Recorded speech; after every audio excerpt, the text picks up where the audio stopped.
Tonight you'll hear the story of Tiberius, a man who ruled the greatest empire on earth, yet wished he'd never worn the crown. He was the adopted son of a god and the soldier who never lost. When others chased power, he ran from it.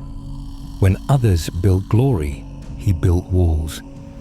Later in his reign, far from Rome, he watched the sea crash below his marble fortress on Capri. He sent orders by letter across the sea, but only whispered rumors returned. Some called him mad. Others, something less than human. The truth was colder still. How does an heir who never wanted the throne become the symbol of fear? How does a general who won every battle lose faith in his own empire? How does a man surrounded by gods, prophets, and monsters become the loneliest soul in Rome? Tonight you'll uncover the secret life of Tiberius Claudius Nero, the emperor who hated power. Before we begin, if you find yourself enjoying these epic stories from history, remember to like the video and subscribe for more. Now dim the lights and make yourself comfortable.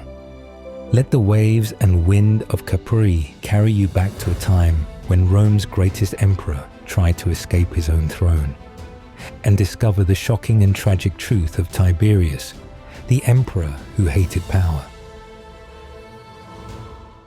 Chapter 1. The Island of Fear. When thunder cracks, the marble gods awake, and one man's word decides who burns or breaks. AD 31. From a storm-lashed island called Capri, one man holds an empire in his hand. His name is Tiberius Caesar Augustus, Emperor of Rome, master of legions, provinces, and kingdoms, the most powerful man alive. And right now, he's about to send a message that will end someone's life. Picture the scene. It's midnight. Marble corridors are carved into cliffside rock. Torches flicker against white stone walls. Outside, waves crash against rocks hundreds of feet below. Thunder rolls across the Mediterranean, like the voice of angry gods. A lone messenger waits in silence, not moving, barely breathing, because when you stand before Tiberius, you never know if you'll leave the room alive. The emperor sits motionless, 72 years old, face like carved granite, eyes that have watched empires rise and fall, friends betray and die, love turn to ash. He dictates words to a scribe, each syllable measured, each phrase deadly. The scribe's hand trembles as he writes. He seals the letter with imperial wax. The emperor's ring presses into red wax like a brand. Inside this letter is a decision that will shatter Rome. One name burns through the words: Sejanus, his most trusted advisor, his closest friend, the man who dominates Rome through the Praetorian Guard, while the emperor rules from the island of Capri, the man who thinks he's untouchable. Thunder cracks so loud the walls shake. Tiberius hands the sealed letter to the messenger. His face reveals nothing. But in that moment, between one heartbeat and the next, he condemns a man to death. But how did it come to this?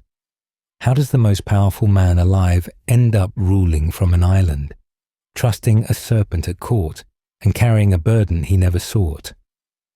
To understand that, you need to meet a boy. A quiet, serious boy who learned very early that love is weakness and silence is survival. The year is 38 BC, 6 years after the assassination of Julius Caesar, and young Tiberius Claudius Nero is about to see his mother wed the man who will one day be called a god. Meet Livia, about 20.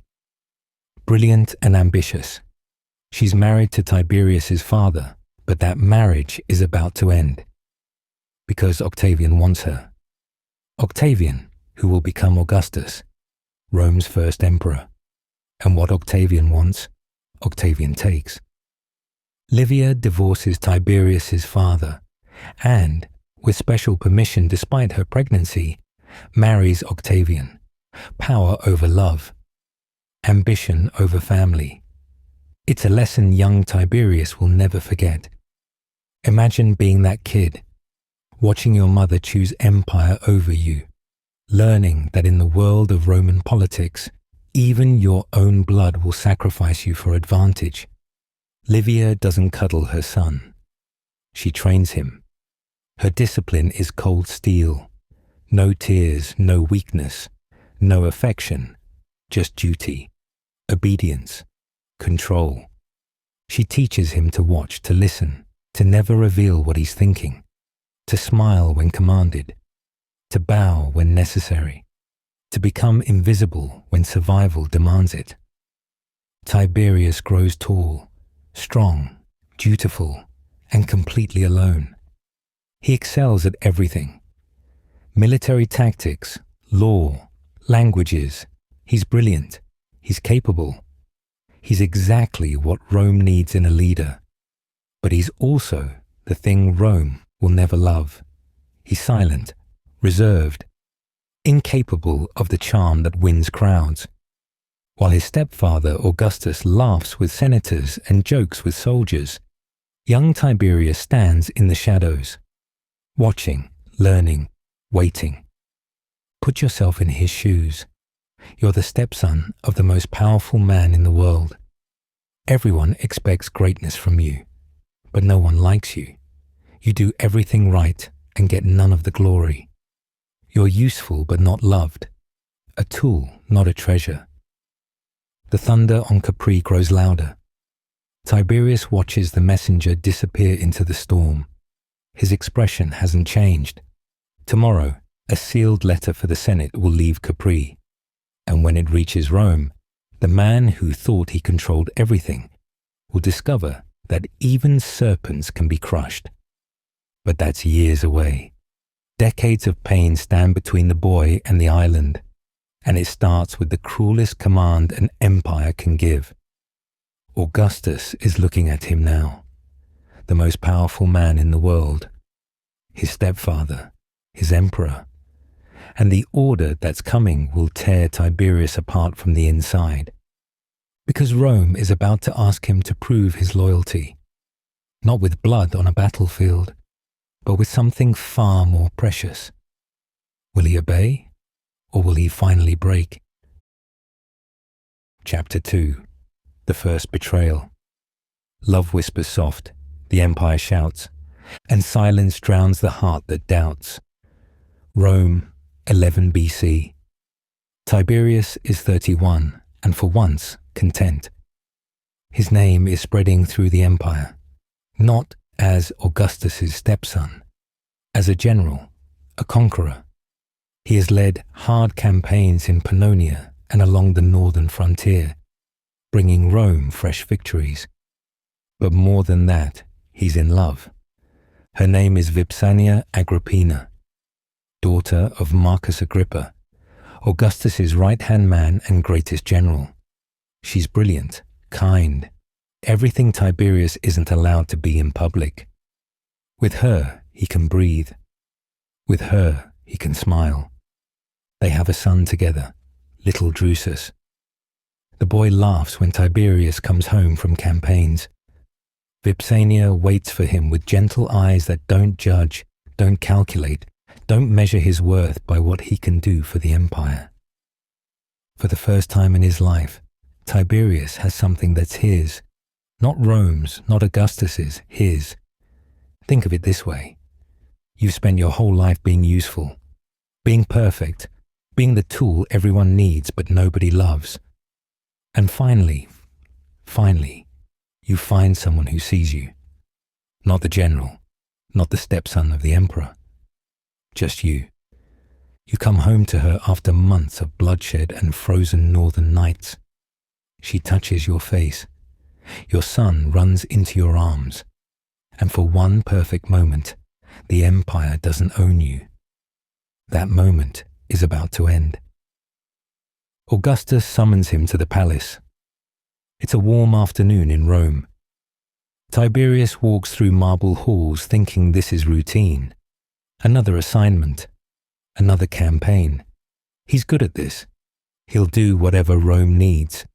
The emperor sits in his private study. He's in his early 50s now, still sharp, still calculating every move like a game of strategy. Livia, Tiberius's mother, stands beside him. Her face reveals nothing. That's when Tiberius knows something is wrong. Augustus doesn't waste time. "You will divorce Vipsania," he says.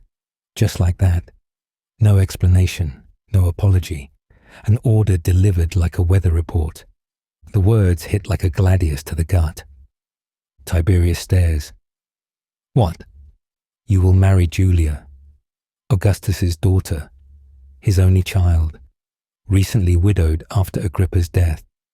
And according to every whisper in Rome, a woman who turns marriage into a public scandal. Julia is the emperor's daughter," Augustus continues.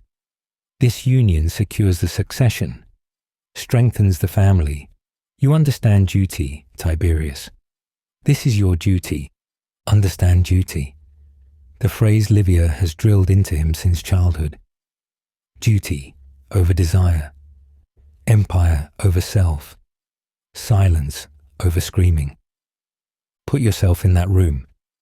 In 11 BC, the most powerful man alive has just ordered you to end your marriage, to throw away the one person who makes you human, to marry a woman you don't love for political advantage you don't want. And your own mother stands there, silent, approving. Tiberius opens his mouth, closes it. Every instinct screams to refuse, to fight, to choose love over empire just once in his miserable, dutiful life. But he's been trained too well. "When?" he asks quietly. "Immediately." The divorce happens fast. Legal formalities signed in cold marble rooms. Vipsania is sent away. No goodbye. No final conversation. Just gone. Days later, by chance, their litters pass in the forum. Ancient writers say she turned pale at the sight of him and nearly collapsed before attendants led her away. Tiberius moves to help. Instinct, love, habit. Augustus's men block him. The emperor has forbidden contact Tiberius. He stands there in the street while the woman he loves is carried away. Roman citizens stare. Some whisper. Some look away in embarrassment. That night, Tiberius weeps for the last time in his life. Alone in his bedroom, he breaks. Sobs rack his body. His hands shake. Everything he built, everything that made him human, ripped away by an old man's political ambition. By morning, his face is stone again. The tears are gone. Something inside him has died. Something he'll never get back. The wedding to Julia follows soon after. It's a spectacle. All of Rome attends. Poets compose verses. Musicians play. The crowd cheers for the emperor's daughter and her new husband. Tiberius stands at the altar and says the words. His voice is steady. His face is blank. Julia smiles beside him. She's beautiful, charming, and according to every rumor in Rome, she's already planning which senator to seduce next. The marriage sours quickly. Over the years, Julia's conduct becomes a public scandal, ending in her exile in 2 BC. She throws parties that last until dawn. She flirts with every man in Rome except her husband. She spends fortunes on jewelry and entertainment. She makes a mockery of everything Augustus claims to value. And Tiberius says nothing, does nothing, just watches his life become a prison decorated with gold and shame. Here's what cuts the deepest. Vipsania later marries Gaius Asinius Gallus. She has to. That's how it works. You don't stay single after the emperor divorces you from his stepson. But Tiberius never stops loving her, never stops thinking about what Augustus stole. never stops hating the empire that owns every piece of him, even his heart. Years pass. His son Drusus is growing up in his orbit, yet duty and distance keep them apart. And Tiberius, Rome's greatest general, the man who conquered nations, can't even control his own wife. Or maybe he just doesn't care anymore. Maybe something in him broke that day in the Forum when Vipsania nearly collapsed and he wasn't allowed to reach her. The emperor's command taught him the price of loyalty, but it also taught him something darker. That love is weakness, that family is a weapon, that the empire will take everything from you and call it duty. Tiberius stares out at the Tiber River one evening. Julia is throwing another party. Laughter and music echo through the house. He's the perfect Roman, obedient, useful, successful, and utterly, completely empty. But there's a limit to how much even the perfect Roman can endure, and Tiberius is about to reach it. Chapter 3. The Perfect Soldier, the Broken Man. Through ice and iron, victory's won, but glory fades when hearts grow numb. Germania, 6 BC. The Rhine cuts through winter like a blade. Snow falls over Roman camps. Tiberius sits on his warhorse, watching soldiers sharpen swords by firelight. They sing his name. They carve it into trees. They swear by it when they drink. But Tiberius himself, he feels nothing. Another season ends with another crushing victory. Germanic tribes scatter like deer. Tiberius plans each attack with cold precision. He knows when to strike, when to wait, when to let winter kill for him. His legions move like his own limbs, perfect, brutal, unstoppable. The soldiers scream his name. He stares past them into dark trees where barbarians bleed into snow. Back in Rome, Augustus will claim the all-glory. Under my rule, Rome expands. Not under Tiberius, never Tiberius. Every letter from Rome is a knife. Augustus writes about his grandsons, Gaius and Lucius, the golden princes, the future of Rome, the boys he actually loves. Tiberius gets mentioned last, a useful tool, a sword to wield and put away. His soldiers don't see this. They see a commander carved from stone. What they miss is the cold spreading through his chest, the kind that never melts. He thinks about Vipsania, the wife they ripped away 5 years ago, the woman whose face haunts every dream. He remembers seeing her once after the divorce. She looked at him across a crowded street and fainted. Just the sight of him broke her, and Augustus had sent orders, never see her again. That day, something inside Tiberius died. Now he's married to Julia, Augustus's daughter, a woman who makes scandal into sport. Rome whispers about her lovers. Senators smirk. Tiberius says nothing. He never says anything. But standing in Germania's frozen wasteland, watching his breath fog the air, he makes a choice that will shock the empire. He's leaving, not deserting, not rebelling, just walking away. 20 years of victories, 20 years feeding Augustus's legend while starving his own soul. He's been the perfect soldier, the perfect stepson, the perfect tool.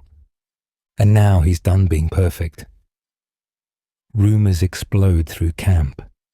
Officers beg him to reconsider. Soldiers gather outside his tent, faces twisted with confusion. How can their commander leave them? Tiberius doesn't explain. He packs light, a few scrolls, simple clothes, no armor. The grand trappings of a Roman general are left behind. Within weeks, he reaches the coast. A small ship waits, nothing fancy, just wood and sail and open water. He boards it alone. The crew recognizes him, but says nothing. The anchor lifts. Wind catches the canvas. The shore shrinks behind them. Rome's greatest general sails toward nothing. In Rome, Augustus receives the news. His face goes white, then red. His stepson just abandoned the empire. No warning, no permission, no explanation, just gone. The Senate erupts. Some call it cowardice. Others call it madness. A few whisper treason. But no one understands why. They don't know about Vipsania. They don't know about the letters that cut like knives. They don't know about Julia's lovers.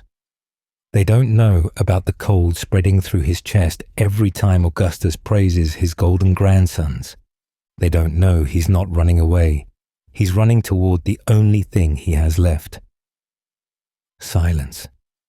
The ship cuts through dark waves. Days blur into weeks.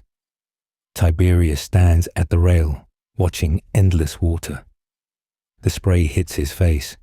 Salt mixes with something he hasn't felt in years. Ahead, an island waits. A place where emperors don't exist. Where legions don't march. Where the only sound is waves against rock. Rhodes. A place to disappear. A place where Rome's perfect soldier can finally stop pretending he's whole. The ship sails on.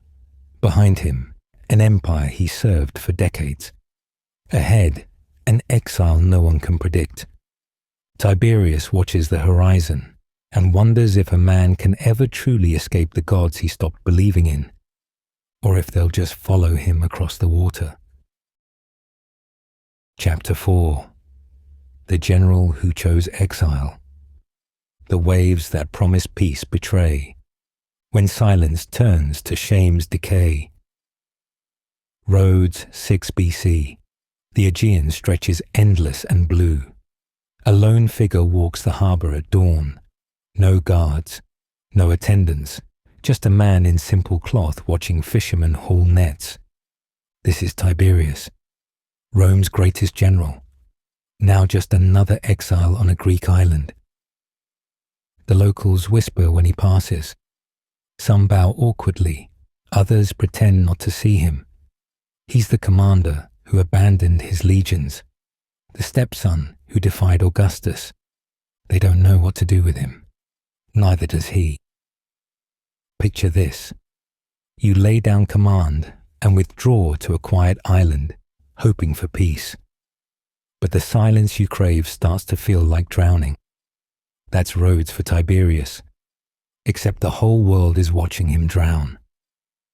The first year passes slowly. He studies philosophy with Greek teachers. He walks the cliffs above the sea. He reads scrolls in a modest villa. No marble palaces, no crowds chanting his name. Just stone walls and the sound of waves. It should be peaceful. It's not. Letters arrive from Rome, not from Augustus. Augustus doesn't write. The emperor's silence screams louder than any words. Instead, Tiberius gets reports from his mother, Livia, short, cold, factual. Julia has been exiled.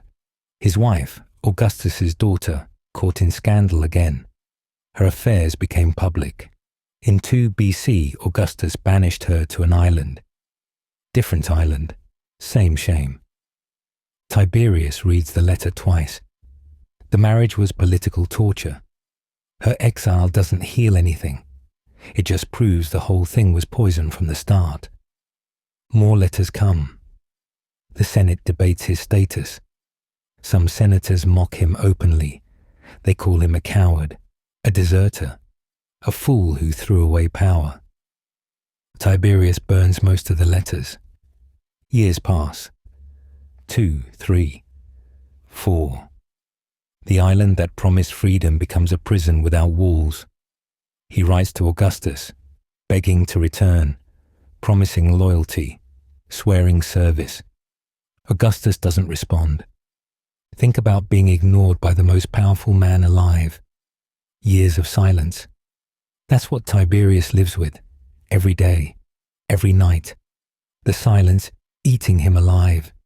He walks the same harbour, the same cliffs, the same empty streets.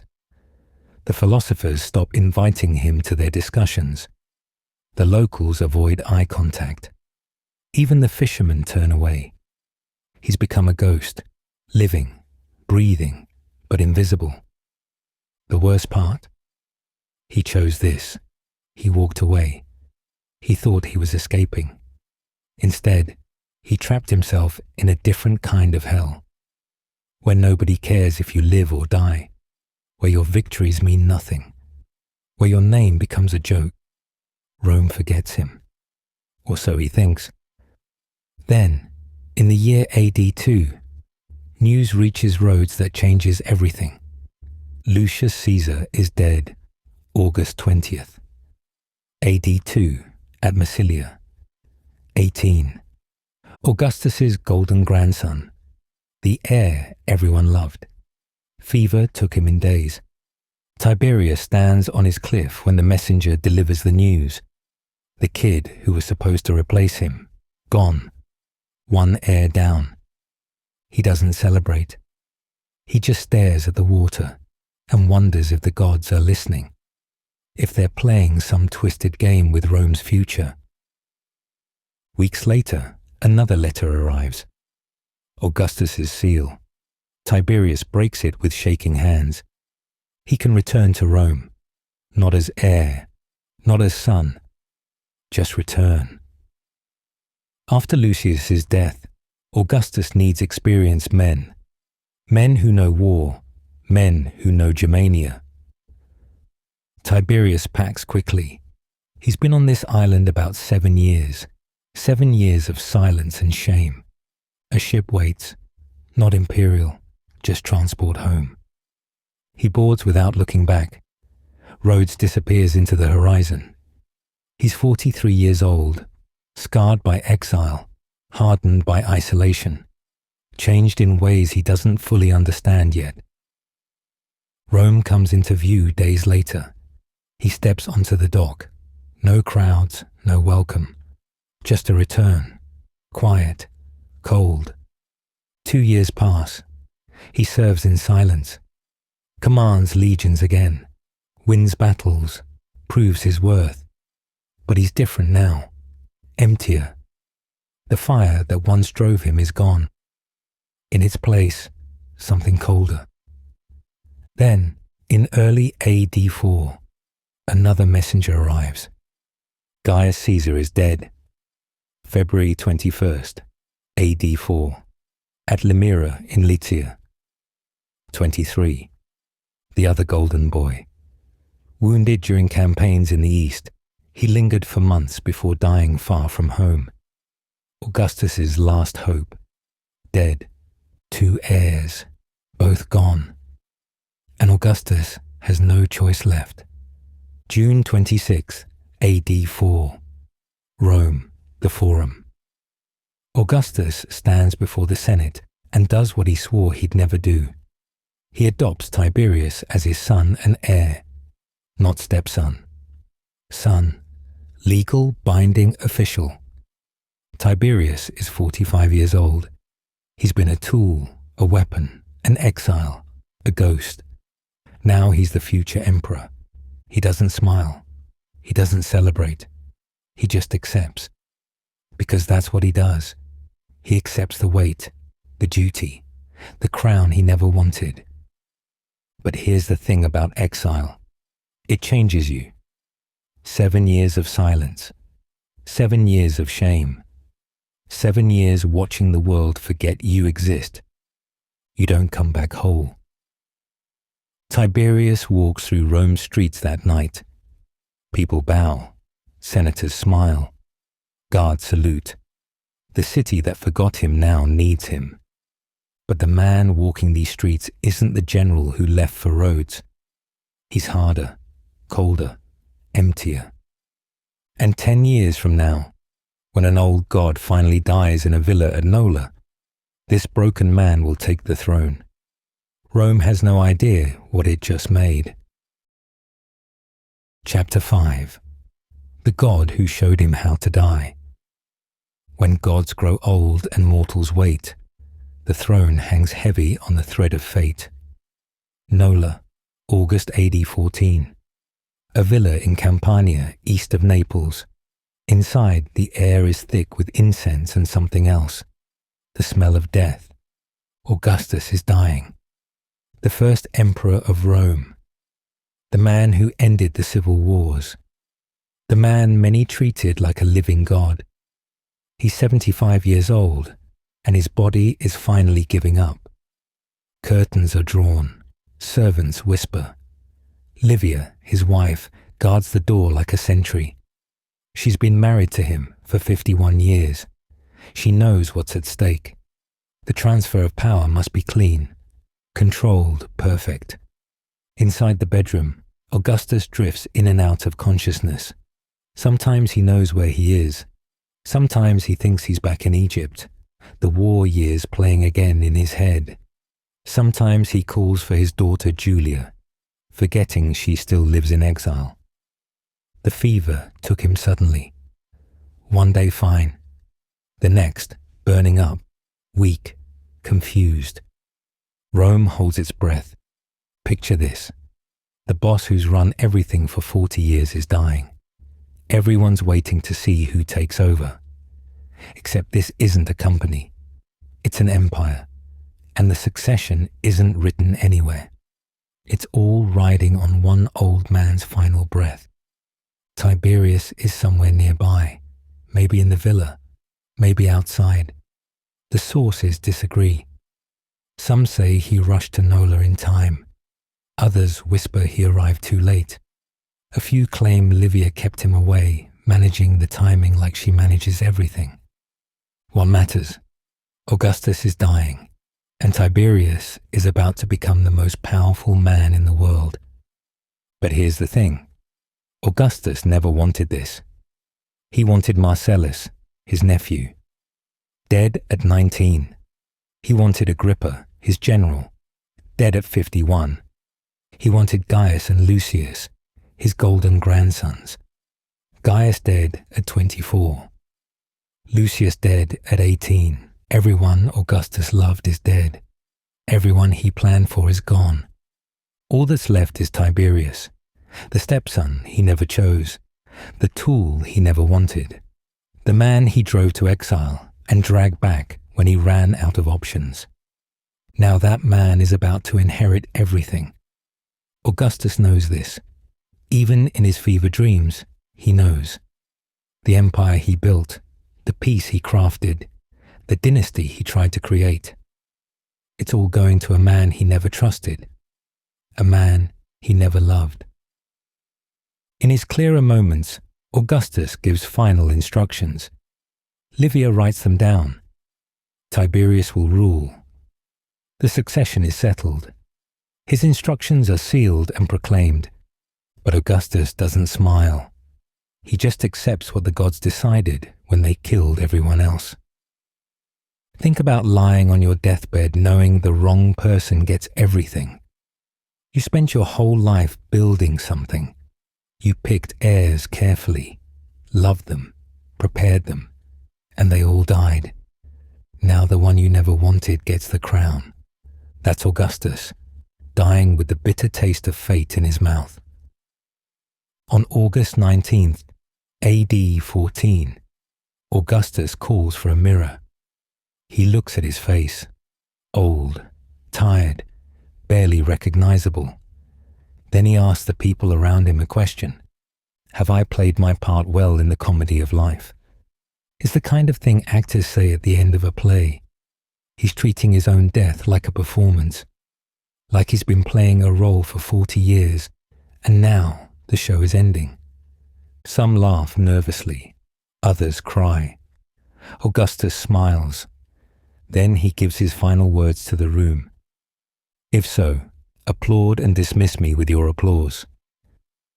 Then he turns to Livia. His last words to her cut deeper. Live mindful of our marriage and farewell. Then he dies. The god becomes a corpse. For a time, Livia withholds the news. Then one message announces both death and Tiberius's rule. The transition must be smooth. No chaos, no civil war, no blood. When the news finally breaks, Rome erupts, not in joy, not in fear, in something stranger. Confusion mixed with grief, mixed with uncertainty. Augustus was the only emperor most Romans have ever known. He ruled for 40 years. People who are 40 have never lived under anyone else. He's been the constant, the foundation, the man holding everything together. Now he's gone, and in his place stands Tiberius, 54 years old, scarred by exile, hardened by rejection, empty where Augustus was full, cold where Augustus was warm, silent where Augustus was silver-tongued.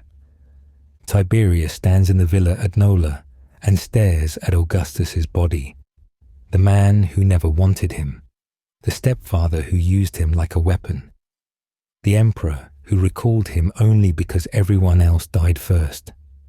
That man just made him a god's heir. Watching Augustus die teaches Tiberius something he'll never forget. The crown rules stronger than the heart. Augustus loved Gaius and Lucius. Didn't matter, they died. Augustus tolerated Tiberius. Didn't matter. He gets the throne. Love doesn't pick emperors. Death does, fate does.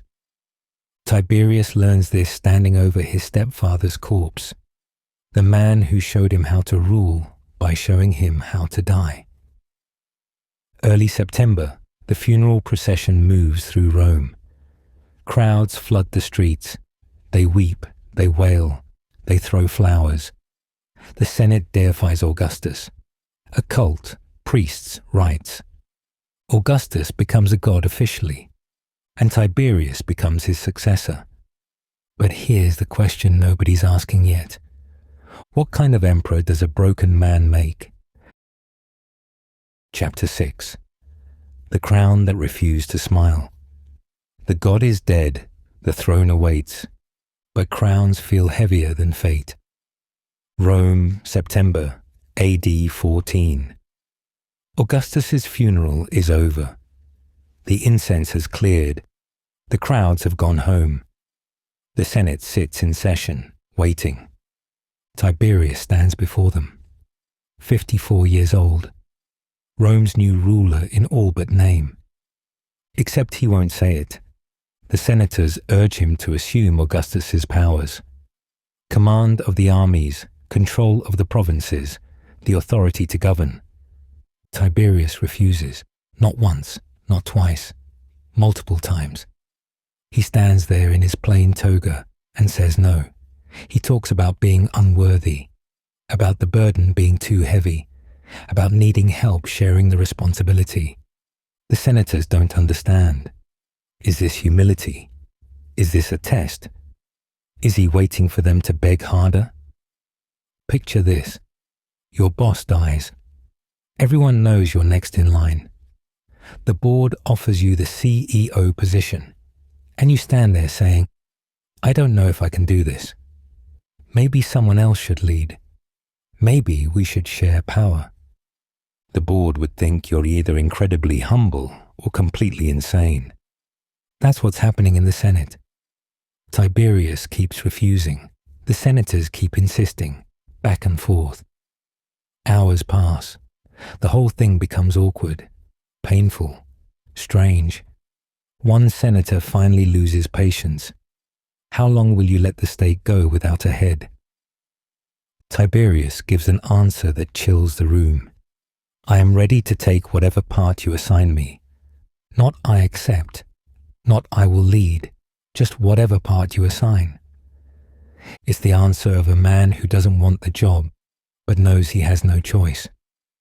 The answer of someone who's been a tool his whole life and can't imagine being anything else. Some whisper he's performing humility.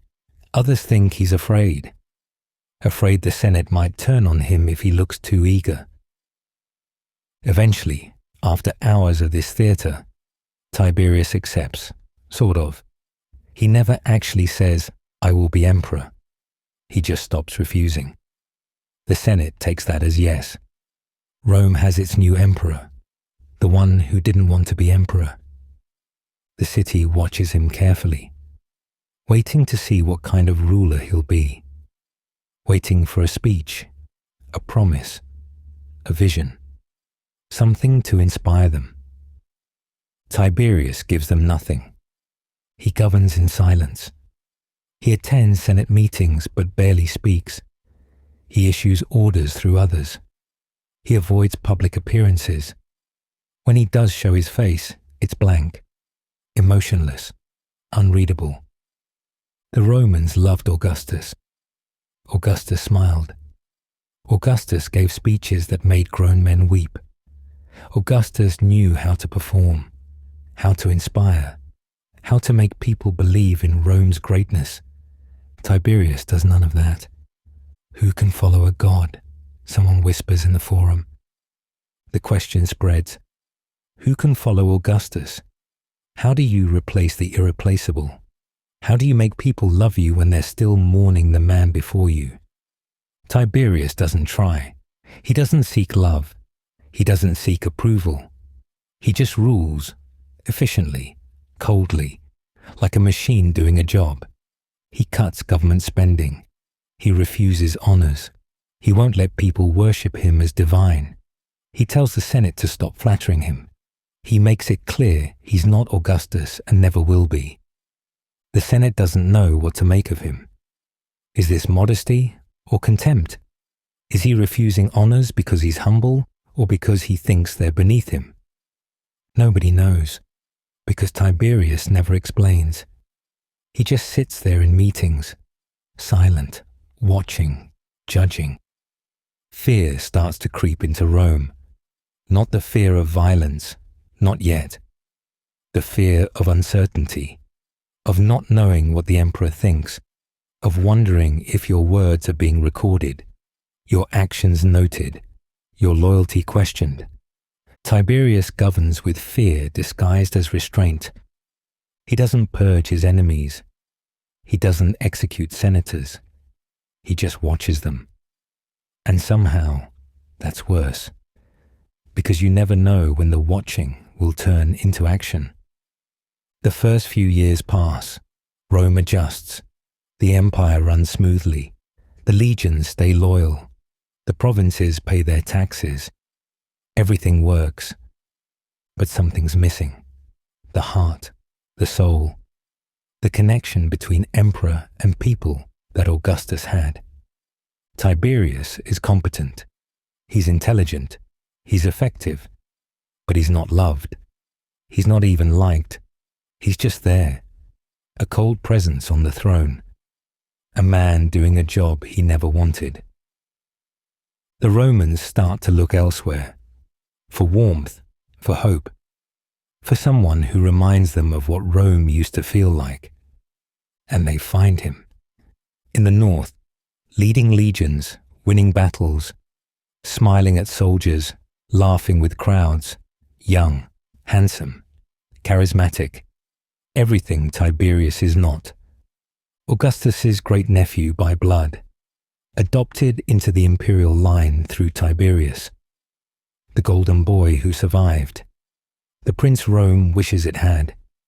His name spreads through the city like wildfire, whispered in markets, sung in taverns, carved into walls, the name that will make Tiberius realize something terrible, something that will poison everything, something that will turn an already cold emperor into something much darker. You can't rule Rome when Rome loves someone else. Chapter 7. The people's hero who made Rome forget its emperor. The crowd will cheer, the gods will wait, for envy writes the hero's fate. Germania, AD 16. The Rhine frontier. A young commander rides before his legions, 31 years old, tall, handsome, smiling. His name is Germanicus. The soldiers worship him, not respect, not admire, worship, They call him divine. They swear by his name. They'd follow him into the underworld if he asked. He's everything Tiberius is not. Warm where Tiberius is cold. Open where Tiberius is closed. Loved where Tiberius is tolerated. And Rome can't stop talking about him. Germanicus is Augustus's great-nephew by blood. Tiberius adopted him on Augustus's orders, making him a son and potential heir alongside his own son, Drusus. It wasn't a choice. It was a command. One more thing Augustus forced on Tiberius before dying. Now that adopted son is conquering Germania, the same forest where Tiberius fought for years, the same tribes Tiberius could never fully break. Germanicus is finishing what Tiberius started, and getting all the glory. The victories pile up. Germanicus recovers 2 of the lost eagle standards from the Varus disaster.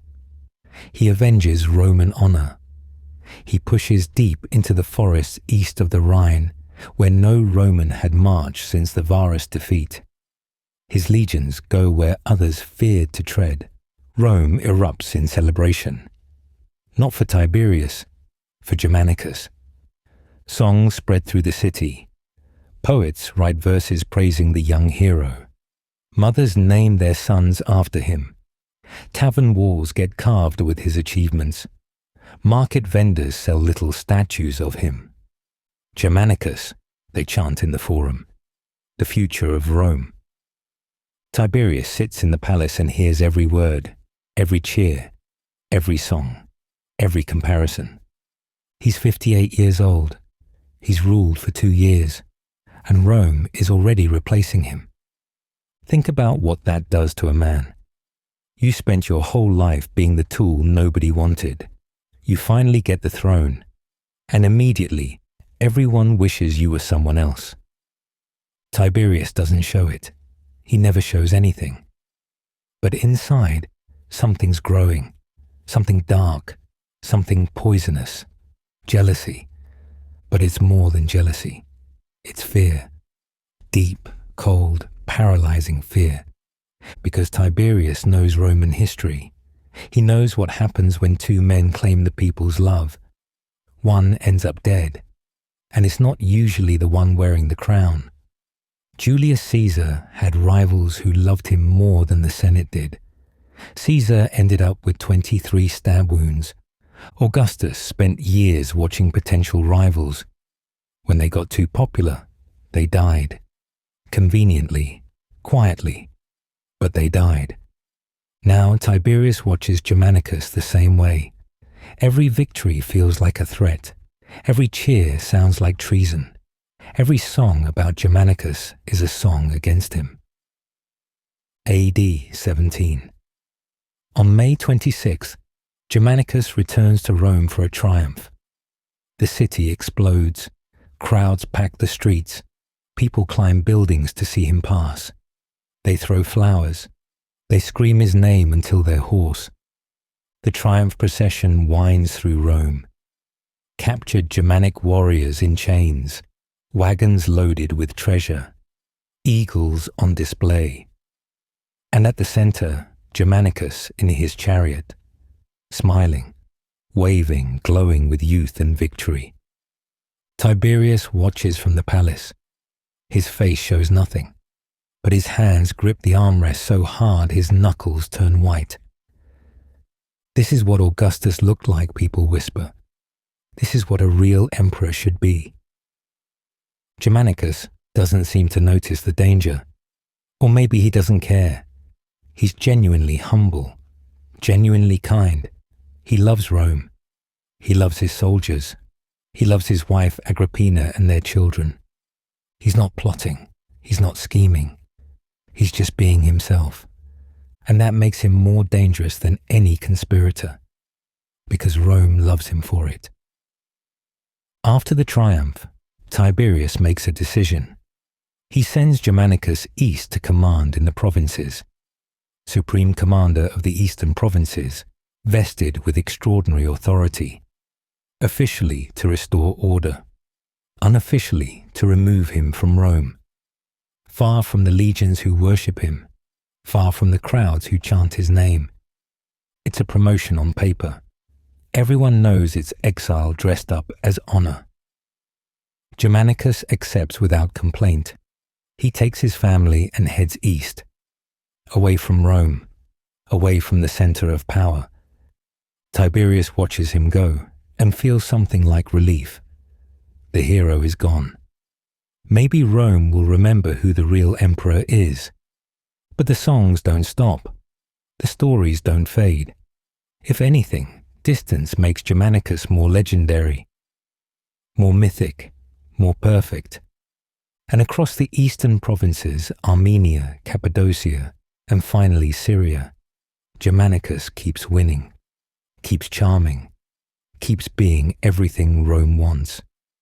To Tiberius, sitting alone in his palace, every report from the east sounds like a prophecy.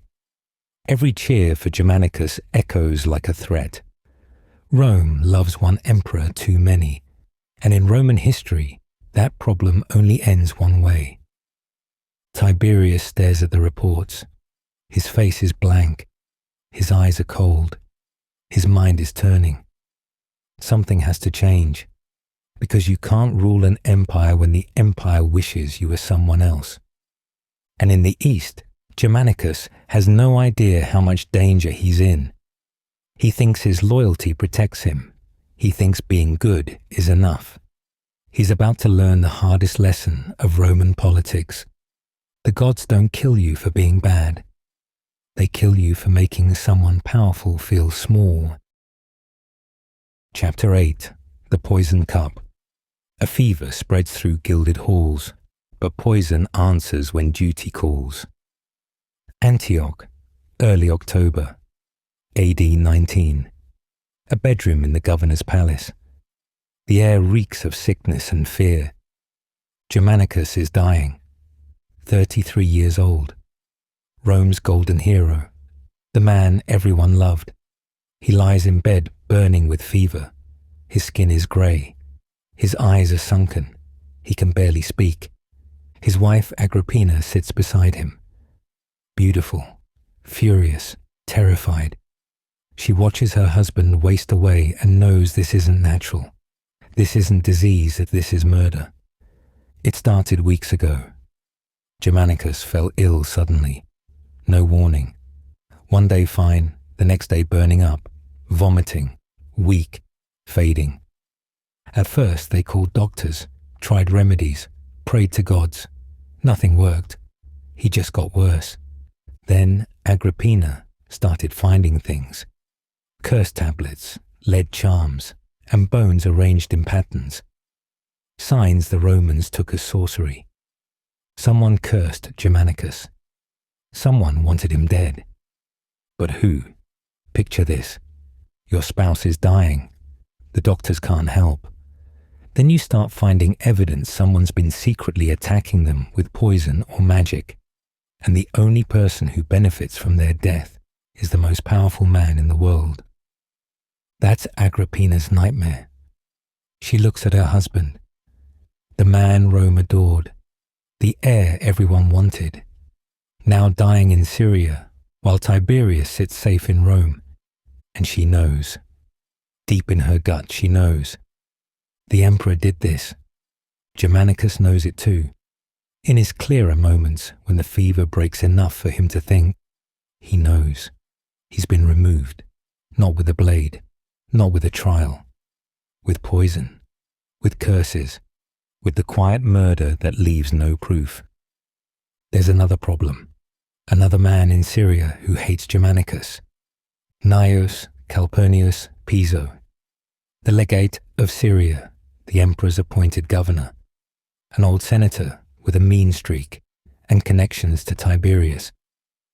From the moment Germanicus arrived in the east, Piso opposed him, undermined him, insulted him publicly.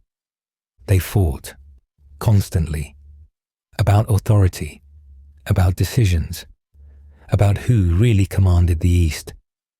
Germanicus had the emperor's orders. Piso had the emperor's ear. Now Germanicus is dying, and Piso is conveniently nearby. Agrippina stares at Piso across council meetings. She sees him smirk. She watches him whisper to his allies. She knows he's involved somehow. But is he the killer, or just the knife Tiberius used? The cup is empty, yet men fall. A single sip can poison all. He drinks, they die, the same red wine. Whose thirst is this, the gods or mine? October AD 19. Germanicus knows he's finished. The fever won't break, the magic won't lift. Whatever's killing him has won. He gathers his friends, officers who served with him, men who loved him like a brother. They crowd around his bed, some weeping openly. Germanicus speaks slowly. Every word costs him. If I die by natural causes, so be it. If by treachery, let my death be avenged and remembered. He looks at Agrippina, his wife, the mother of his children, the woman who's about to become Rome's most dangerous widow. Take our children back to Rome, protect them, and beware. Then he closes his eyes and dies. The room explodes. Officers scream. Servants wail. Agrippina collapses over the body, sobbing. Rome's golden hero is dead, and the empire's about to learn what happens when you kill the man everyone loves. Piso hears the news and offers sacrifices of thanksgiving, a gesture that looks, to everyone in Antioch, like celebration. Within hours, everyone knows. The legate celebrated Germanicus's death. Either he's the killer or the world's biggest fool. Agrippina makes her move. She publicly accuses Piso in Syria, setting in motion the investigation that will follow her back to Rome. Piso panics. He flees, boards a ship, runs back toward Rome. But running makes him look guilty, and guilty men don't last long in Roman politics. Agrippina gathers her dead husband's ashes and early AD 20 sails for Rome, carrying what she believes is proof of murder. The curse tablets, the witnesses, the timeline. And she's going to name names. She's going to point fingers. She's going to tell Rome exactly who she thinks killed her husband. The emperor. Word spreads ahead of her. Whispers turn to rumors. Rumors turn to accusations. By the time Agrippina's ship reaches the Italian coast, the whole empire knows. Germanicus was murdered. Tiberius is the suspect. In Rome, Tiberius hears the news. His face shows nothing, but inside, something's shifting. The perfect crime just became a public disaster. The man he feared is dead, but the myth of that man is more dangerous than ever. And now there's a widow with evidence, children to protect, and nothing left to lose. Markets close. Crowds flood the streets in grief. Rome mourns as if the empire itself has died. People weep. They chant Germanicus's name. They curse Tiberius. They demand justice. The Senate doesn't know what to do. They can't accuse the emperor directly, but they can't ignore the evidence either. Tiberius sits in his palace and feels the walls closing in. He removed his rival, but the cost might be everything, because in Roman politics, perception is reality. And right now, the whole empire perceives him as a murderer. Tiberius needs help. He needs someone smart, someone loyal, someone who can manage this disaster and keep the wolves from his door, someone who knows how to work in shadows, how to control information, how to make problems disappear.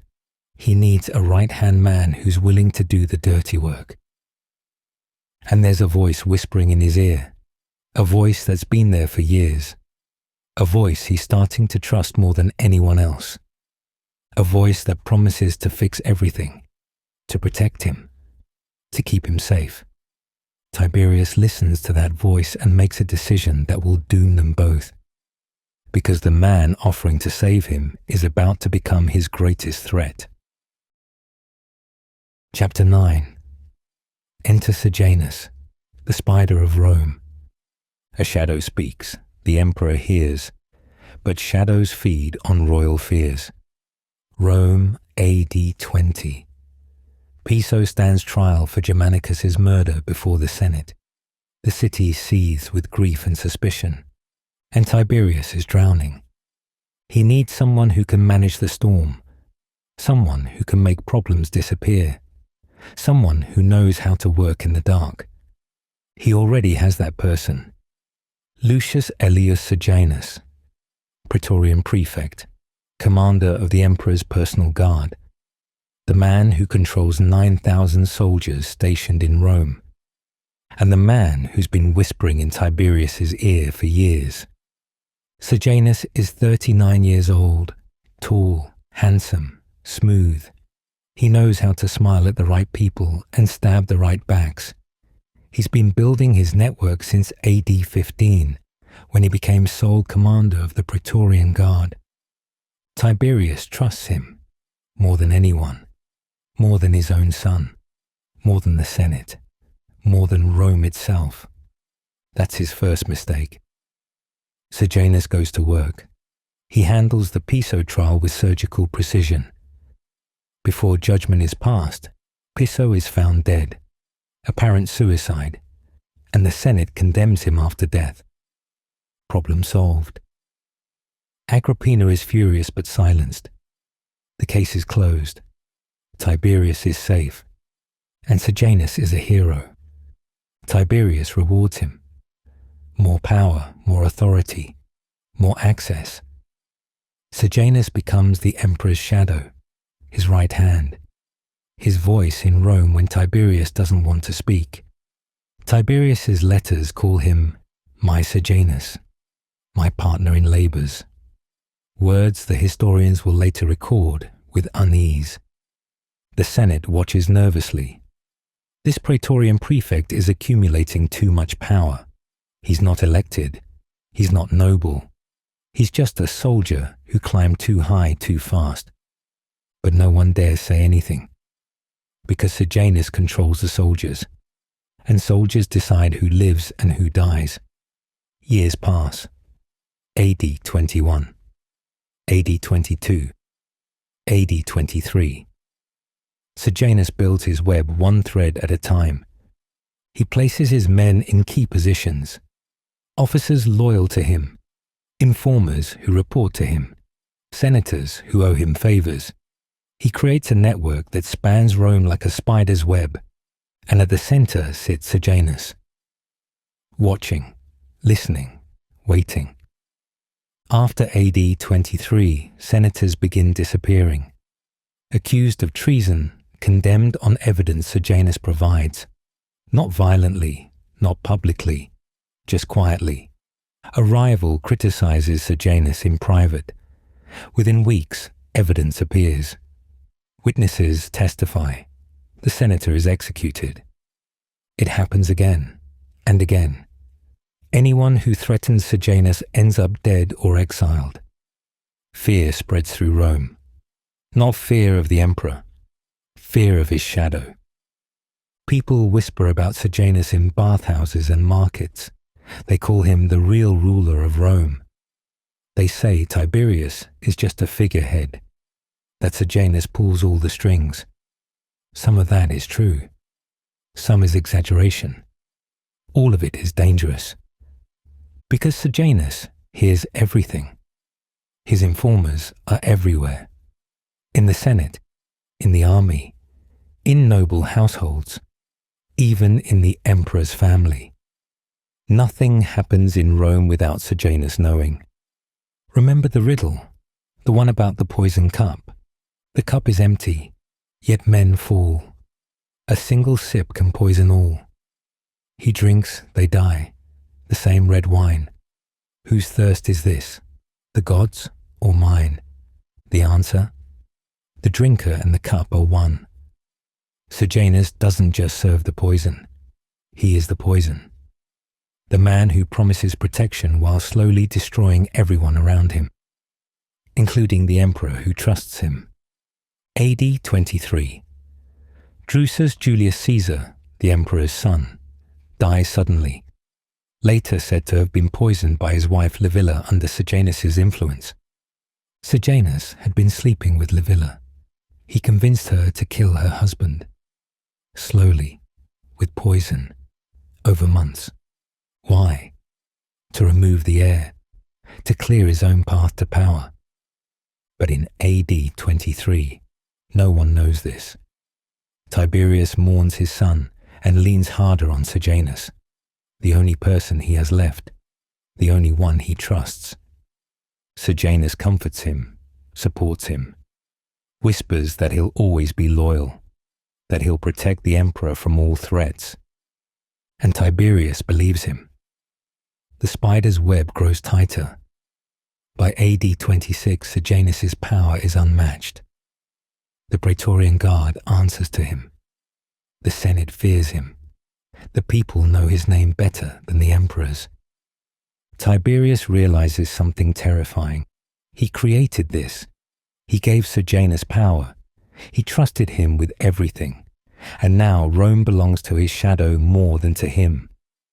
The emperor is becoming a prisoner in his own capital. Every meeting is watched. Every word is reported. Every decision is filtered through Sejanus. And slowly, quietly, a thought forms in Tiberius's mind. A thought that chills him to the bone. What if Sejanus isn't protecting him? What if Sejanus is replacing him? The spider has spun his web, and the emperor might already be caught in it. That same year, AD 26, Tiberius makes a decision that will shock the empire.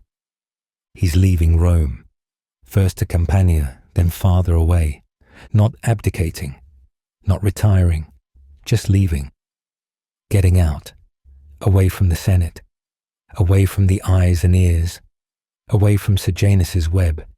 He'll rule from a distance, somewhere he can think, somewhere he can figure out how to survive the monster he created. An island, off the coast, beautiful, isolated, safe, or so he thinks. Chapter 10. The retreat to Capri. The crown retreats beyond the foam, yet whispers rule the heart of Rome. Capri, AD 27. An island off the coast of Campania. Cliffs rise from turquoise water like fortress walls. Storms batter the rocks. Waves crash below marble villas built into the mountainside. This is Tiberius's prison, or his palace, depending on how you look at it. He's 69 years old. He left Rome in AD 26 for Campania, and by the next year he settled on Capri, never to return. The villa is beautiful. Marble columns, ocean views, gardens filled with flowers. Everything an emperor could want, except freedom. Because Tiberius didn't escape Rome. He just changed cages. Instead of being trapped in the capital, he's trapped on a rock in the sea. Instead of being watched by Sejanus' informers, he's watched by his own paranoia. He rules by letter now. Orders sealed with imperial authority and read aloud in the Senate. Sejanus enforces them. The empire obeys. But who's really in charge?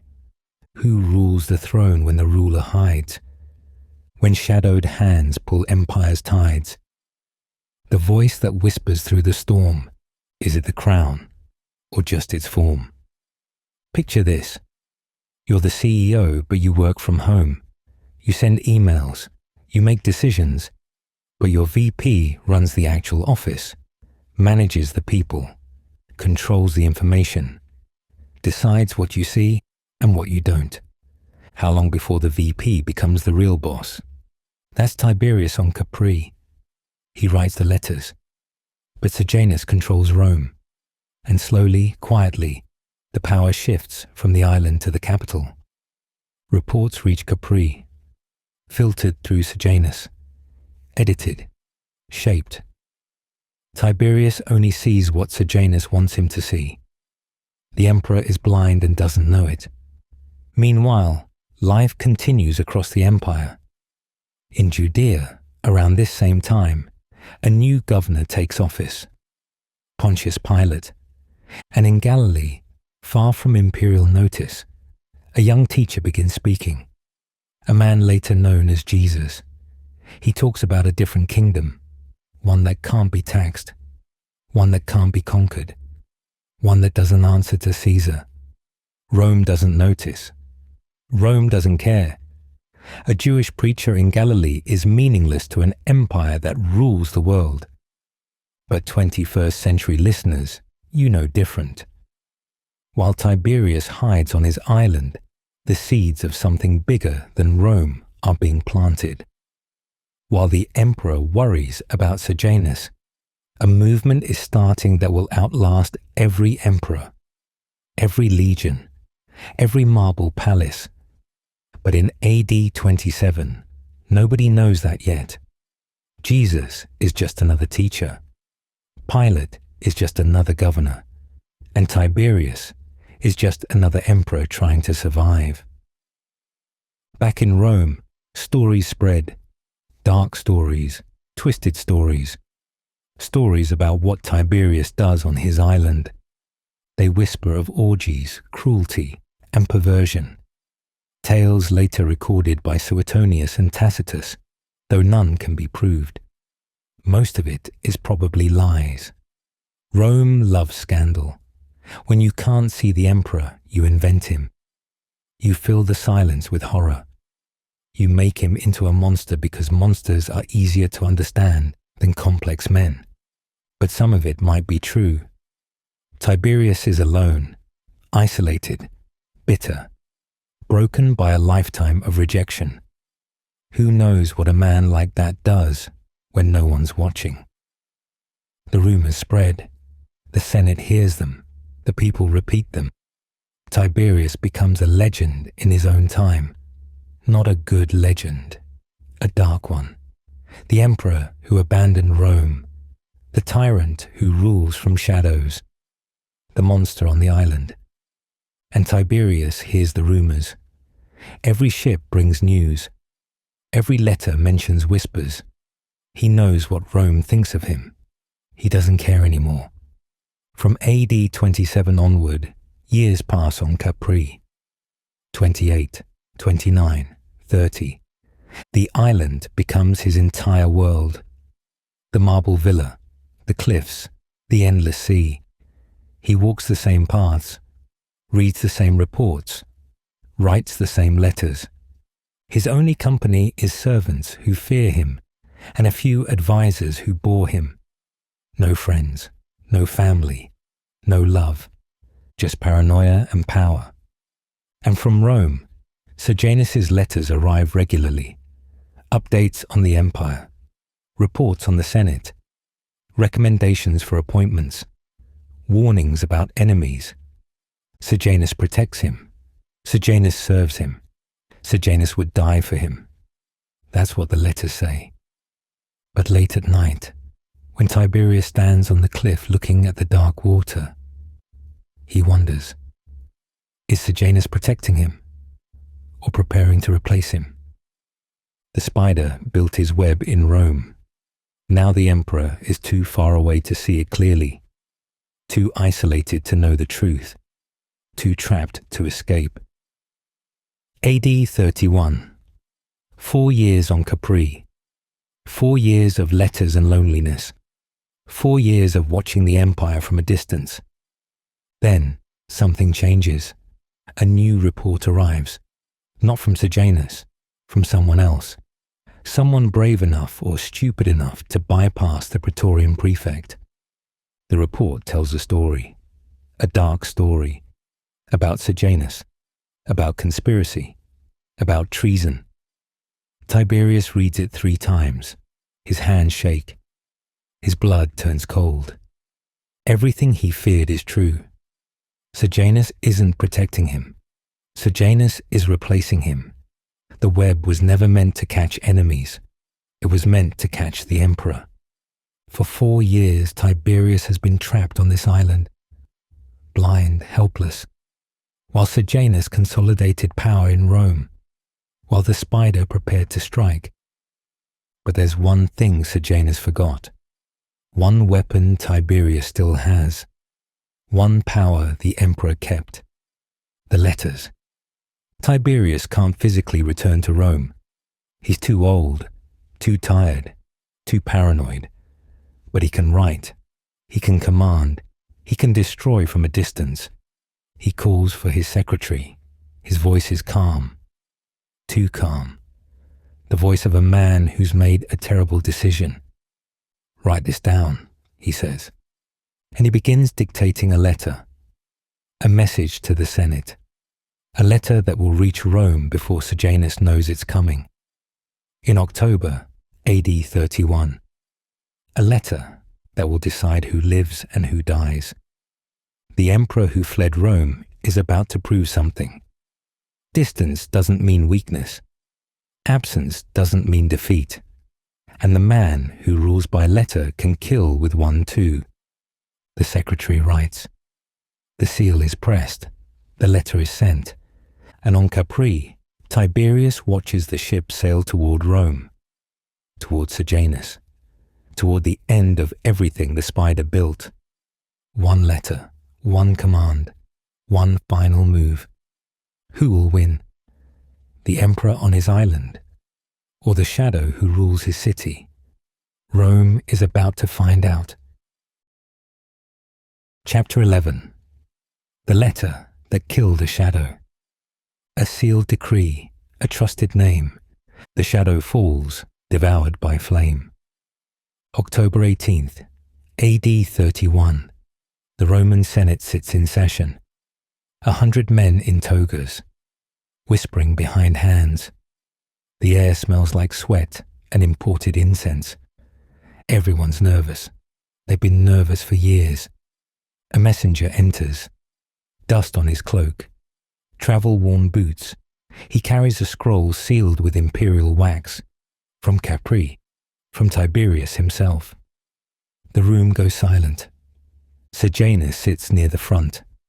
The Praetorian prefect. The second most powerful man in Rome. Some say the first. He's controlled the city for years while the emperor hides on his island. Every law, every arrest, every execution, it all flows through Sejanus. He smiles as the seal breaks. This is routine. Another letter praising his loyalty. Another reminder that Rome belongs to him. The consul begins to read aloud. At first, it's what everyone expects. Praise for the Senate's work. Mention of threats to the state. Standard imperial language. Sejanus nods along. His face calm. Then his name appears. Not in praise. In accusation. The consul's voice wavers. He keeps reading. The letter describes conspiracy. Treason. A plot to seize the throne. It names Sejanus as the architect of everything. The purges, the executions, the paranoia that's choked Rome for a decade. Sejanus stops smiling. He looks around the chamber. Every senator is staring at him, not with fear anymore, with something worse. Recognition. They've all been waiting for this moment. They've all been victims of this man. And now the emperor himself has turned on him. The Praetorian guards step forward, not his guards anymore. Macro, the new prefect secretly appointed by Tiberius to replace Sejanus, gives the signal. Sejanus stands. He tries to speak, to protest, to remind them who he is. But the guards don't care who he was. They seize him by the arms, drag him toward the door. He's shouting now, his voice cracking, begging the Senate to listen, reminding them of his service, his loyalty. No one moves to help him. He's thrown into the prison beneath the Tullianum. The strangler's cord waits. It's quick, efficient, Roman. Then they drag his corpse into the streets. Outside, the crowd has gathered. Romans who've lived in fear for years, who've lost family members to Sejanus' network of informers, who've watched neighbors vanish in the night. Now they smell blood. The mob closes in. They tear at the corpse, kick it, spit on it, rip it apart with bare hands. What's left gets dragged to the Tiber. His body is hurled into the river, left to rot in the current. Here's your answer to the riddle from chapter 1. The hidden ruler who controlled Rome while Tiberius hid on Capri, the shadow behind the throne.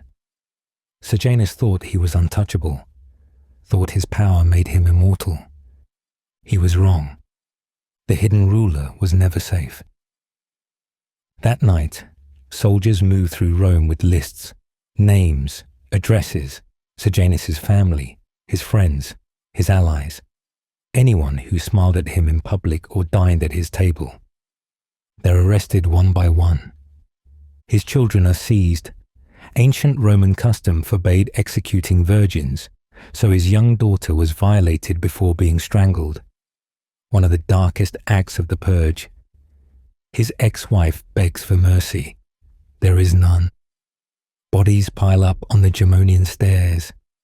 In the days that follow, Rome celebrates Sejanus' fall. Crowds cheer in the streets, toast the emperor's wisdom. Finally, the tyrant is gone. Finally, they're safe. They have no idea what's coming. Because Tiberius isn't done. Not even close. Sejanus was just the beginning. From AD 32 onward, Tiberius sees traitors everywhere. In the Senate, the guard, even his own family. Informers multiply like rats. A whisper becomes evidence. A joke becomes treason. Old friends turn on each other to save themselves. The emperor sits on Capri, reading reports, signing death warrants, each one justified, each one necessary. His hand never shakes. Picture the math here. 1 execution leads to 5 arrests. 5 arrests lead to 20 accusations. 20 accusations lead to 100 investigations. The spiral accelerates. Neighbors betray neighbors. Sons testify against fathers. The city drowns in suspicion. And through it all, Tiberius keeps signing. Rome wanted justice. They got something else. They got a purge that won't stop, can't stop. Because once you start seeing traitors everywhere, everyone becomes a traitor. The blood keeps flowing and flowing. Will anyone survive? Can anyone stop it? Or will Rome bleed itself dry before the emperor is satisfied? Chapter 12. The Blood Purge. The ghosts you make will never sleep. They haunt the halls where secrets creep. When silence reigns and tongues are stilled, whose soul remains, the killers or the killed? Late AD 31 into AD 33. Rome is bleeding. Not from war, not from invasion, from itself. Sejanus is dead. His body rotted in the Tiber, but his network remains. Hundreds of people who worked for him, spied for him, profited from his power, and Tiberius wants them all dead. The purge begins with the obvious targets. Sejanus' closest allies, senators who dined at his table, officers who took his orders. They're arrested in waves, dragged to the Mamertine prison, strangled, their bodies thrown on the Gemonian stairs to rot in public view. Then it spreads. Informers appear like mushrooms after rain. Under the lex majestatis, successful accusers share in the condemned man's estate. They whisper names, point fingers, accuse neighbors of saying the wrong thing at the wrong time. And why not? There's money in it. Property gets confiscated, estates divided. It's the ultimate pyramid scheme. Except instead of money, you're trading in lives. A senator named Gaius Asinius Gallus is arrested in AD 30 and slowly starved to death over the next 3 years. His crime?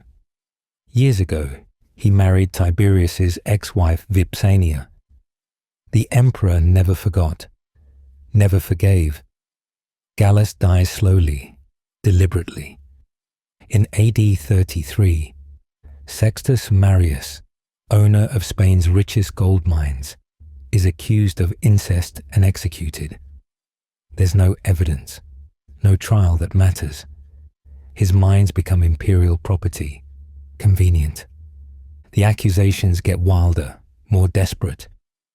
A man laughs at the wrong moment during a public speech. Treason. A woman refuses to sleep with an informer. Her husband must be plotting.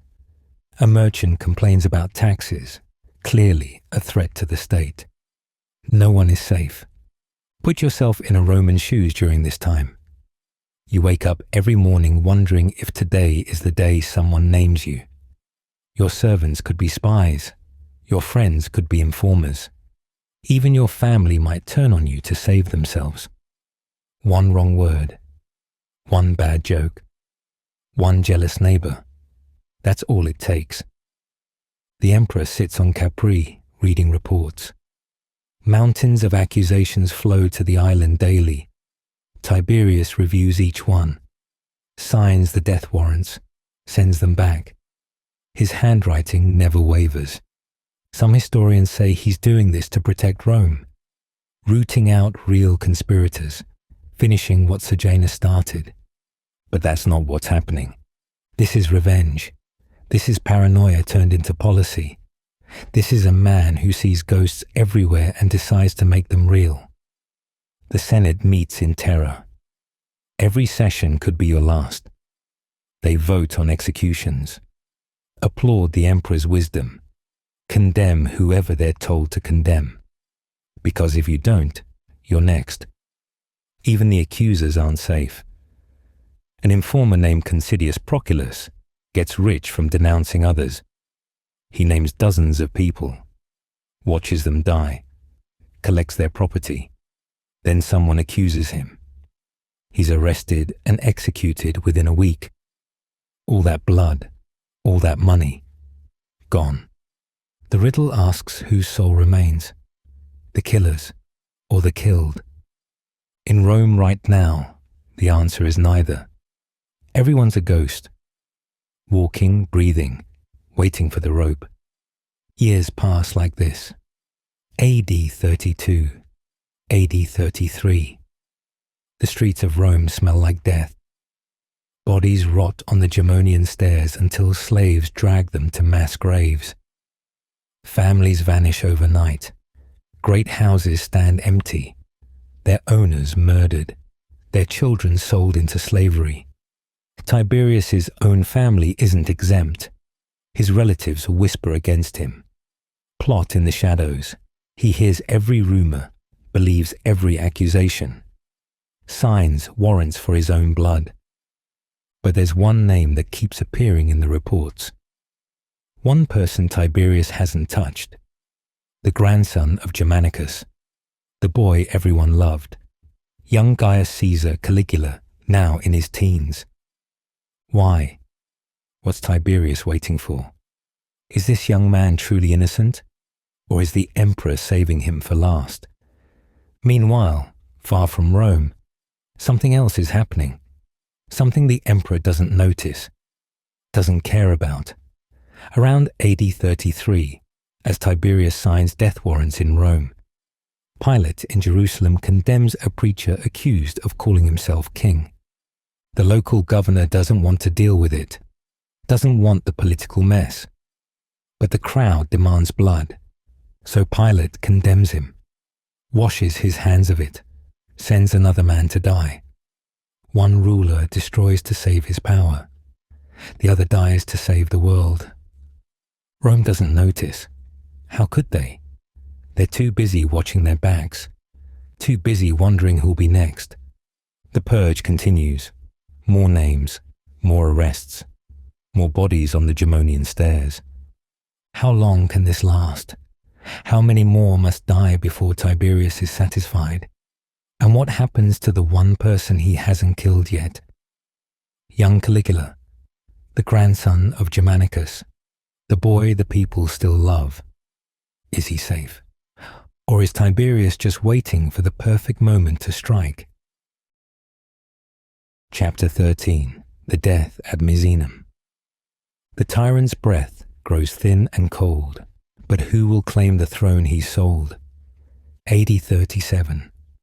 6 years since Sejanus fell. 6 years of blood and paranoia. Rome has been holding its breath for so long. The city's turning blue. Tiberius is 77 years old, ancient by Roman standards. His body's failing, lungs rattling, skin like old parchment. But his mind, still sharp, still paranoid, still signing death warrants from his villa on Capri. Then something changes. March 16th, AD 37. Tiberius collapses. Not on Capri. He's traveling. Traveling near the Bay of Naples, perhaps inspecting the fleet. He makes it as far as a villa in Misenum, right by the sea. The imperial household springs into action. Doctors rush in. Servants whisper. Messengers prepare to ride, because everyone knows what's coming. The emperor is dying. And when an emperor dies, everything changes. Young Caligula is there. Gaius Caesar, the grandson of Germanicus, the boy who survived when everyone else in his family was murdered or exiled. He's 24 years old now, been living with Tiberius for years, watching, waiting, learning how to survive a monster. Also present, Macro, Quintus Naevius Sutorius Macro, the Praetorian prefect who destroyed Sejanus and now controls the guards, the man who decides what happens next. Here's where it gets weird. Tiberius seems to recover. Colour returns to his face. His breathing steadies. Servants start talking about how strong the emperor is, how he'll live another decade. Some even joke about it in the hallways. Then he dies. Ancient writers disagree. Some say natural causes, others that Macro smothered him after he briefly revived. Nobody knows for sure. But here's what we do know. Tiberius recovers, then suddenly dies, and the moment he's gone, Macro acts.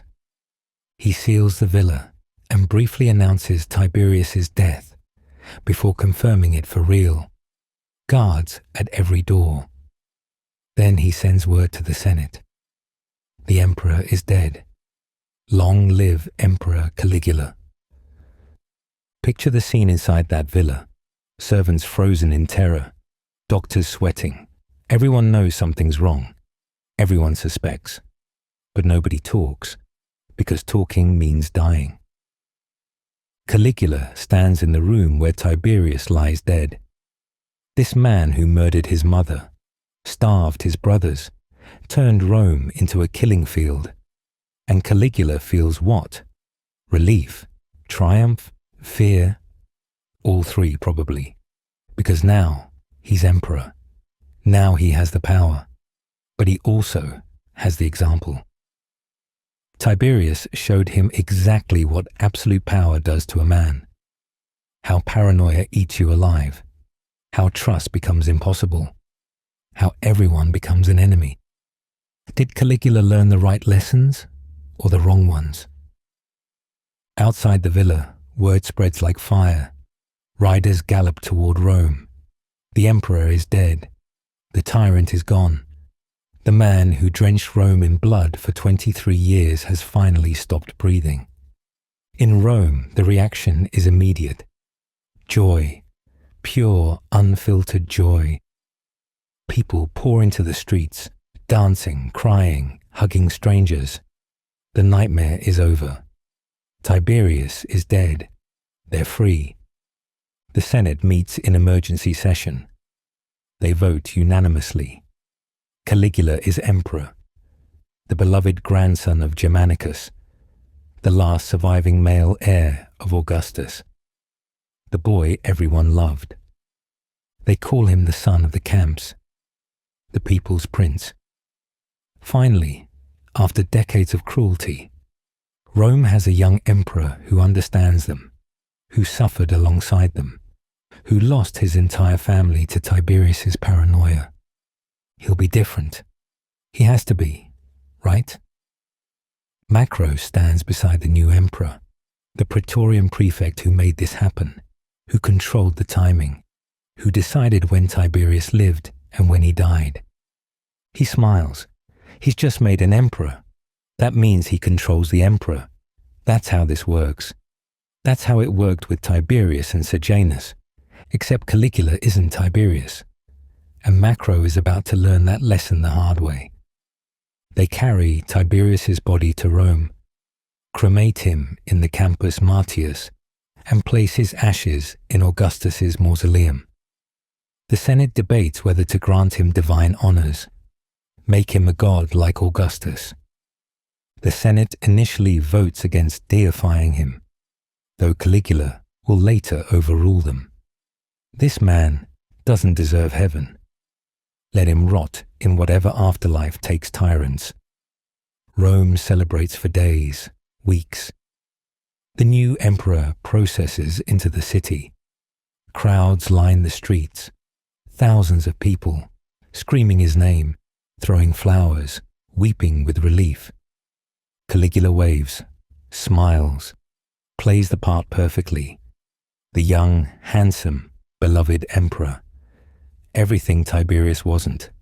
Everything Rome needs. What did those years on Capri do to him? What did he learn watching Tiberius work? Rome isn't asking those questions. Not today. Today they celebrate. Today they believe the nightmare is over. And maybe it is. Only time will tell what kind of emperor Caligula becomes. But that's a story for another day. Chapter 14. The man Rome would not deify. What conquers kings outlives the sword. What silence can no crown afford? Fear built an empire, stone by stone, but faith will claim its shattered throne. The tyrant falls, the people cheer, yet something darker lingers here. The first months of Caligula's reign feel like a dream, half a year of celebration and relief.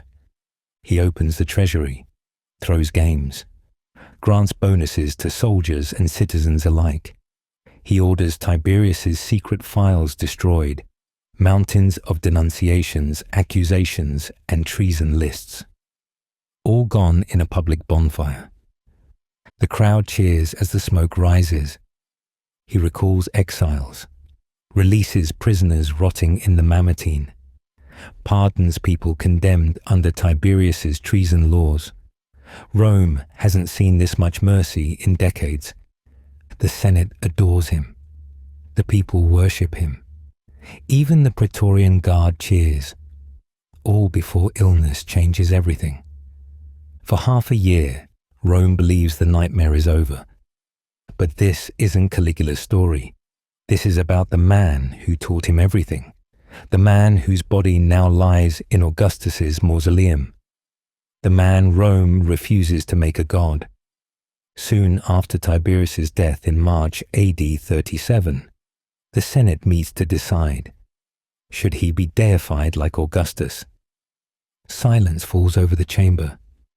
These same senators who spent 23 years voting for whatever Tiberius wanted, who applauded his cruelty, who condemned their friends to save themselves. Now they have to decide his legacy. One senator stands. He's old, survived the purges by keeping his mouth shut. But today he speaks. He reminds them of Sejanus, of the informers, of the bodies on the Gemonian stairs, of mothers forced to watch their children die, of the paranoia that poisoned every relationship, every conversation, every moment of every day for over 2 decades. Should they make that man a god? The vote is swift, overwhelming against divine honors. Caligula himself discourages deification. Tiberius gets no temples, no priests, no immortality among the gods. He's just a dead man, a footnote in the dynasty Augustus built. The Senate's message is clear. You can rule through fear, but fear doesn't earn you heaven. Here's your answer to the final riddle. What conquers kings and outlives the sword? What silence can no crown afford? Not fear. Fear dies with the tyrant. Fear evaporates the moment the strong man falls. Fear is powerful, but it's temporary. It demands constant feeding, constant vigilance. One moment of weakness and it collapses. Faith, though. Faith is different. While Tiberius ruled by fear from his island, while he signed death warrants and saw traitors in every shadow, something else was happening. Far from Rome, in dusty provinces most senators couldn't find on a map, a new faith was spreading, quietly, person to person, not through legions or laws or terror, through something Rome didn't understand, through love, through mercy, through the radical idea that power isn't everything. Around AD 30 to 33, while Tiberius purged Rome, Jesus of Nazareth was crucified in Jerusalem. Pilate, the governor, barely noticed. Just another execution in a province full of troublemakers. But that death, it started something Tiberius never could have imagined. A movement that would outlive the empire itself, that would replace Roman gods with a different kind of divinity, that would change the world more than all of Tiberius's legions combined. Fear built an empire, stone by stone. But centuries later, faith claimed its shattered throne. Think about what Tiberius left behind. He ruled for 23 years, kept the borders secure, maintained the treasury. By traditional measures, he was a successful emperor. But his real legacy, the infrastructure of paranoia he built, the network of informers, the treason trials, the purges, the precedent that an emperor could rule through terror alone. Every emperor after him learned the lesson. Caligula, Nero, Domitian. Each one used Tiberius's playbook when they felt threatened. The methods he perfected became standard imperial procedure. You can draw a straight line from Tiberius's reign to the worst excesses of Roman tyranny. He showed future emperors exactly how far they could go, how much Romans would tolerate, how effectively fear could replace respect. But here's the irony. For all that power, for all that fear, for all those years of absolute control, Rome refused him the one thing he might have wanted: immortality. Augustus became a god. His temples still stand. His priests still serve. His legacy as the founder of the empire remains sacred. Tiberius, he gets nothing. No temples, no worship. Just a place in the mausoleum and a warning to future generations. This is what happens when you rule by fear alone. You win every battle and lose the war. You control everything and gain nothing. You make everyone obey you, but no one mourns you. The Senate's rejection isn't just about divine honors. It's a judgment, a statement that power without mercy is worthless, that fear without love is empty, that you can force people to obey, but you can't force them to remember you fondly. Empires fall, gods fade, but fear always finds another throne. It found one in Caligula. It would find others after him. The cycle Tiberius started didn't end with his death. It just changed managers. Rome celebrated when Tiberius died, but they didn't kill what he created. The system survived. The paranoia survived. The infrastructure of terror survived. And about 300 years later, when Constantine legalized Christianity and Theodosius made it the empire's faith. The prophecy was complete. Fear builds empires. Faith buries them. These historical deep dives reveal the wild humanity behind famous names. If you're craving more stories that make the past feel alive and relatable, you've found your channel. Real drama, real stakes, real people making impossible choices in moments that changed everything.